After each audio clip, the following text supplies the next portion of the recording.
நயன்தாராவின் வாழ்க்கை குறித்தும் அவர்களது திருமணம் பற்றியுமான ஆவணப்படம் கடந்த 2022ஆம் ஆண்டு தயாரானது. 2022ஆம் ஆண்டு இந்த ஆவணப்படத்தை தயார் செய்து நெட்ஃபிளிக்ஸிடம் நயன்தாரா 20 கோடி ரூபாய்க்கு விற்றுவிட்டார் என்று கூறப்படுகிறது. ஆனால் ரிலீஸில் தாமதமானதற்கு தனுஷ் தான் முக்கிய காரணம் என்றும் சொல்லப்பட்டது. அதாவது இந்த ஆவணப்படத்தில் நானும் ரவுடிதான் திரைப்படத்தினுடைய காட்சிகளை உபயோகப்படுத்த தனுஷிடம் நயன்தாராவும் விக்னேஷுவனும் அனுமதி கேட்டதாகவும் அதற்கு தனுஷ் மறுத்துவிட்டதாகவும் தெரிகிறது.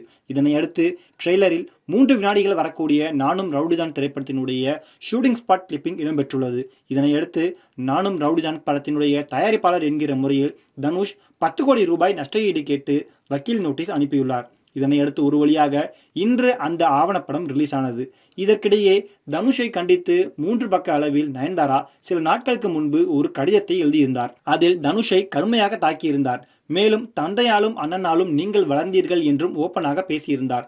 இதனையடுத்து நயன்தாராவுக்கு எதிராக தனுஷ் ரசிகர்களும் தனுஷுக்கு எதிராக நயன்தாராவின் ரசிகர்களும் கோதாவில் குதித்திருக்கிறார்கள். இந்நிலையில் பின்னணி பாடகி சுசித்ரா இந்த விவகாரம் குறித்து தனியார் யூடியூப் சேனலுக்கு பேட்டி ஒன்று அளித்திருக்கிறார். அப்போது பேசிய அவர், தனுஷுக்கு நயன்தாரா கடிதம் எழுதியதை அடுத்து இன்ஸ்டாகிராமில் எனக்கு ஏகப்பட்ட மெசேஜ்கள் வந்து கொண்டே இருந்தன. நயன்தாரா ஓப்பனாகவும் தைரியமாகவும் தனுஷ் பற்றி பேசியிருக்கிறார்.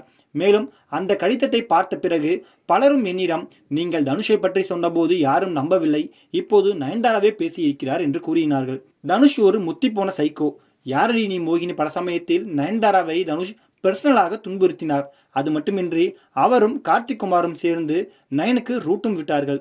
அப்போதே நான் நயனிடம் உனக்கு நல்ல நல்ல படங்கள் அமைய வேண்டும், இந்த மாதிரி தொல்லை கொடுக்கும் நடிகர்களுடன் சேர்ந்து நீ நடிக்காமல் இருக்க வேண்டும் என்றேன்.